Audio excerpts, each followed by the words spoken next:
On devait pas tourner un tuto là? Bah si, qu'est-ce que tu crois que je fais là? Ouais, mais c'était sur l'équilibre. Qu'est-ce que je fais là? Je suis en plein équilibre là. Équilibre sur ton vélo. Aujourd'hui, je te trouve un tantinet tatillon quand même, quoi. Sur son vélo, sur son canapé. Eh, c'est un détail quoi, c'est quasi pareil. Quasi, oui, on va dire ça.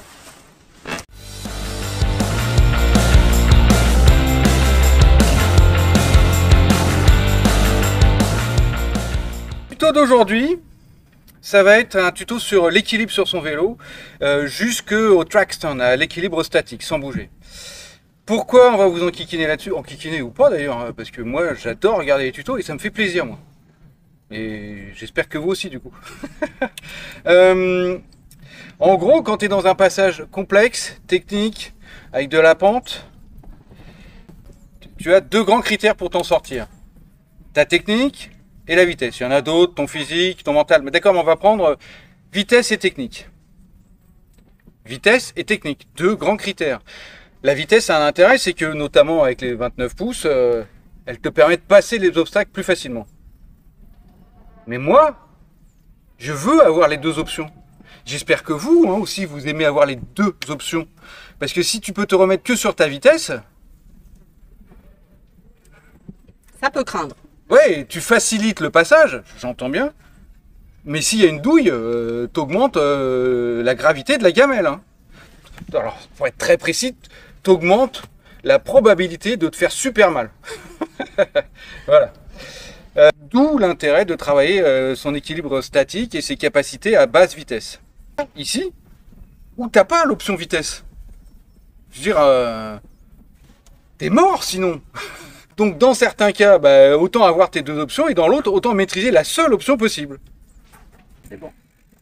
Ça me permet ici aussi de pouvoir faire un nose pour mettre bien dans l'axe. Du coup, là je vais vous donner toute une série de petits exercices que moi je classe a priori du plus facile au plus dur. Après c'est vous qui voyez en fait. Parce que votre cerveau il peut avoir envie de dire putain j'ai envie de faire celui-là tout de suite. Faites. C'est peut-être pas la progression la plus facile, mais si votre cerveau il se branche là-dessus, faites.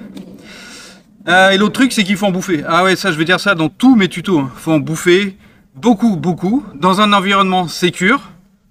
Donc pas ça. Tu commences pas là. Ne pas hésiter à demander des copains. Ouais, et surtout, ça se fait pas trop au cours d'une sortie. Vous êtes avec des potes, vous êtes en train de rouler. Si vous pouvez vous entraîner ponctuellement, mais ça, ce sera pas suffisant en termes de temps. Va falloir en faire d'autres. Après, vous êtes super libre, hein, vous amusez. Le vélo, c'est fait que pour rigoler. Mon premier exemple, il est hyper simple. C'est aller le plus lentement possible d'un point à un autre. J'ai choisi d'abord en descente. Tu peux le faire sur le plat, ça change un petit peu, mais voilà, tu choisis plat ou descente. Je conseille descente en prums. Tu te fais deux lignes. Éventuellement, tu te chronomètres pour savoir. Et tu gagnes quand tu mets le plus de temps possible. Et le faire à deux, c'est génial comme exo. Ça va t'obliger à gérer tes freins, à gérer ton équilibre et à gérer tes positions de cintre, de guidon. J'ai pas du tout de point technique à vous donner. C'est juste l'exercice qui va vous créer des automatismes afin que vous y arriviez. Du coup, j'ai mes deux lignes. On est pied à l'horizontale. La selle basse, évidemment. Et t'essaies d'aller le plus lentement.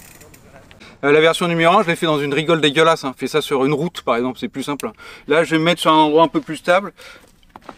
Donc pas de pédalage, tu veux aller le plus lentement possible. Sans mettre le pied par terre, c'est la règle du jeu. Hein. Donc tu commences à jouer avec tes freins, tu commences à jouer avec ton guidon, avec ton corps qui s'équilibre par rapport à ton vélo. Vraiment le plus lentement possible. J'adore cet exo. Mon exercice numéro 2 qui est déjà bien balèze aussi je trouve. Alors ça dépend de la structure que tu choisis. En fait, j'ai choisi un escalier. L'idée c'est descendre un escalier le plus lentement possible. Voilà, donc tu choisis bien ton escalier, tu n'es pas obligé de prendre un truc déjà un peu compliqué avec des marches inégales, sur du bois. Voilà. Tu fais un endroit safe, un truc de 5, 6, 10 marches, c'est très bien. pas trop raide. C'est toi qui choisis. Voilà, mais le descendre le plus lentement possible.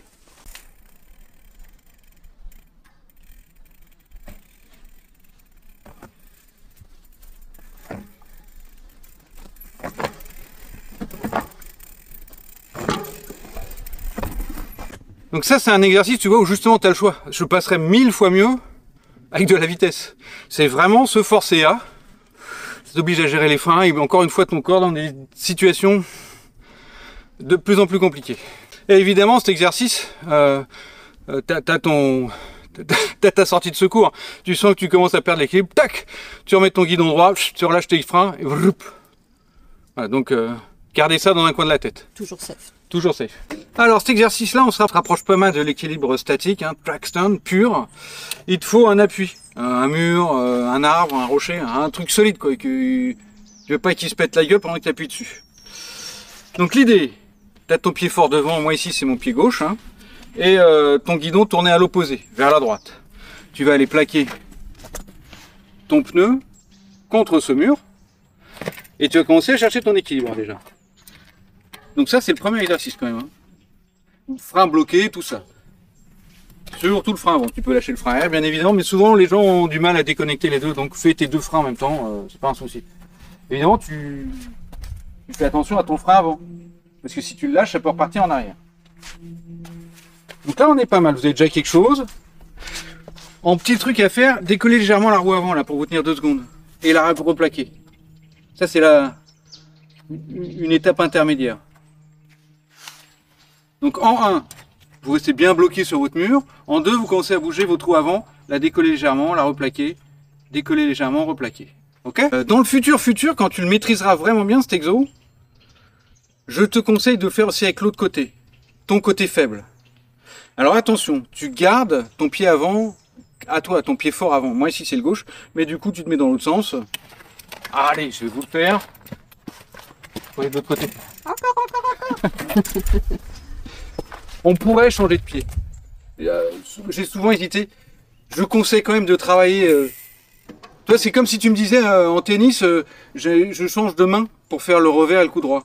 Ça a l'air une bonne idée au départ, mais c'est pas forcément pratique. Apprends à faire un vrai revers à deux mains ou ce que tu veux, on s'en fout, mais voilà, avec ta main droite en main forte, si tu es droitier, évidemment. Donc là, moi, je vais garder mon pied gauche en avant, parce que c'est le mien, et je tourne à l'envers, et je fais le même exo. On va passer un vrai step là, c'est-à-dire que on va être dans la position équilibre, appuyer sur là-dessus, et on va se décoller complètement du mur cette fois-ci.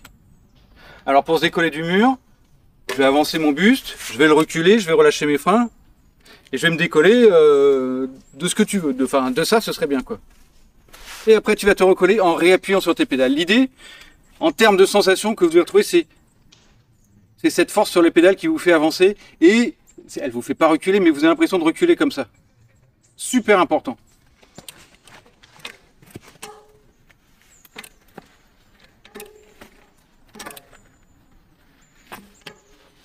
Et le niveau de maîtrise au top, tu es en équilibre.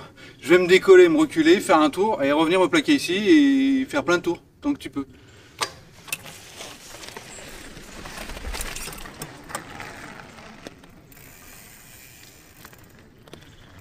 Hop, hop, hop, hop, hop.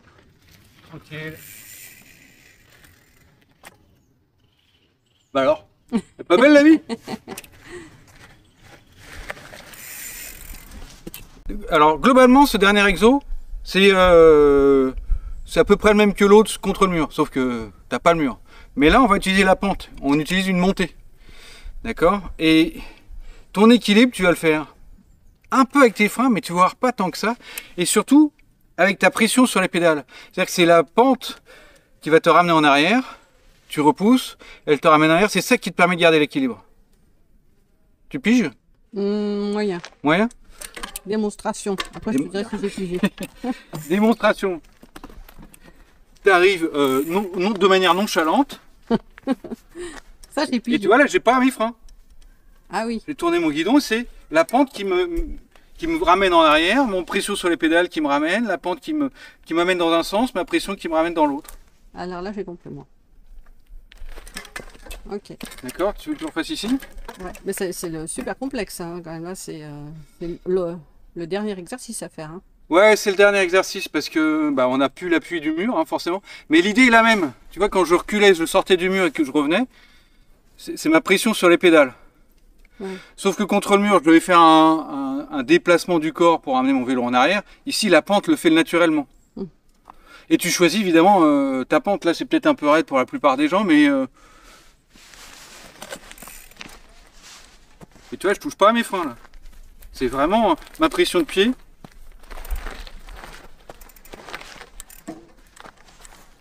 Ma pression de pied qui ramène mon vélo vers l'avant. Et dès que je recule... Et là, tu jongles sur ton côté droit, ça. sur ton côté gauche. Et du coup, c'est là que Très peu. on voit l'intérêt de garder toujours le même pied d'appel devant. Je trouve, Parce que si tu changeais ton pied d'appel, je serais en tu difficulté. serais, voilà. Et je perdrais un moment la pression. Et l'équilibre, du coup. Ouais, parce qu'à un moment, tu as les pieds à la verticale quand Ouais. si tu veux changer de pied. Et là, il se passe plus rien. Tu peux plus gérer comme il faut. Je comprends D'accord. davantage Ok. la raison de garder son pied d'appel, que ce soit ton côté gauche ou ton côté droit. Dernier exo. Non, c'était celui-là le Non, dernier. j'en ai un dernier. Ah, mais c'est toujours comme ça. Là, c'est mon vrai dernier exercice. C'est celui-là, l'étape ultime. Parce que tout à l'heure, on a travaillé en montée. Du coup, tu peux gérer facilement sans t'occuper de tes freins. Mais parfois, ton statique, il va falloir le faire, ou gérer des équilibres à très basse vitesse, il va falloir le faire en descente. Souvent en descente d'ailleurs. Et là, du coup, tu vas pouvoir t'appuyer sur la pente pour aller en avant. Mais justement, c'est pas trop là qu'on veut aller dans l'histoire. Mais on va s'en servir quand même. Et la contrepartie, c'est tes freins. Tout à l'heure, c'était la pente qui te faisait reculer, tes pédales qui te faisaient avancer. Et c'est grâce à ça que tu gères un équilibre. Ici, la pente te fait avancer. Donc, c'est pas trop appuyé sur les pédales, justement. Et c'est tes freins qui vont pas te faire reculer, mais qui vont t'empêcher d'avancer. Donc, je conseille de le faire sur une zone très meuble pour la roue avant. Parce que ça facilite la zone d'équilibre. Tu vois, un truc où tu peux avoir un bon appui pour mettre ta roue à l'opposé de ton pied fort, presque à 45, voire à 90. Donc pas presque, au moins à 45, voire 90. Entre 45 et 90 degrés. Putain, j'ai réussi à le dire. En fait, on a le cerveau qui commence à fondre là parce Ouais, qu'il il fait 1000 degrés. super chaud. 1000 degrés, 200% d'humidité dans l'air, génial. On s'est dit, tiens, c'est un bon jour pour faire un tuto. Ça goûte surtout. Et ah oui, alors, le faire en deux temps. Ton pied fort est posé, tes pédales horizontales, tu bloques tes freins. Je dis tes freins parce que c'est toujours plus facile. Voilà, tu peux faire que le frein avant, bien évidemment, mais bon. Il y en a, c'est avec une information de trop, donc bloque tes deux freins, ça gêne pas et tu t'emmerdes pas avec ça. Et l'autre, tu ne poses pas sur la pédale, tu vas t'en servir pour t'équilibrer. Tu fais Histoire le de funambule. De quoi? Tu fais le Un petit funambule. peu, ouais. Tu vois? Et quand tu commences à bien maîtriser, tu poses ton pied.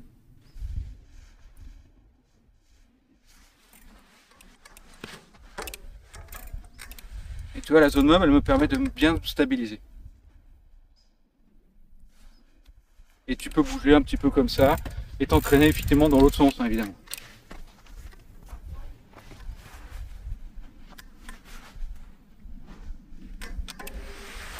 Peut-être pas là bout. Le sable, c'est quand même vachement bien. Ça se tasse, ça te crée un appui. Là, j'ai tous mes exercices, je crois. C'est bon? Jusqu'à la prochaine. Non, j'en ai plus d'autres là. Bon, allez vous entraîner. Elle va t'entraîner. Je veux rentrer, moi. Voilà, tuto fini. J'espère qu'il vous a plu. Ou au moins qu'il vous a intéressé. Ou au moins qu'il t'a distrait. Ça m'ira très bien déjà. Pour moi, vous l'avez compris, c'est clairement une compétence fondamentale. Je crois que c'est une des premières que j'ai voulu apprendre. Je ne voulais pas avoir la seule option de la vitesse pour me sortir d'une merde. Ou d'une zone technique ou d'un truc machin. Voilà, je suis un peu trouillard, donc je voulais au moins gérer la vitesse à laquelle je me pétais la gueule. Sachant que plus tu vas lentement, plus tu as de chances de pas... Voilà. Donc voilà, elle va nécessiter du temps. Je pense que je les ai bien choisis, tous mes petits exercices. Tu les fais dans l'ordre. Moi, j'ai mis un ordre que j'ai pensé à peu près du plus facile au plus difficile. En vrai, j'ai commencé par le dernier, pour tout te dire. Voilà, parce que parfois, nos cerveaux sont câblés différemment et on se dit que c'est comme ça qu'on a envie de le faire. Et le plaisir l'emporte sur le reste. D'ailleurs, ce serait une belle conclusion, ça. Et c'est bien le but. Ouais. Bon, allez, sur ce, salut les amigos! Namasté.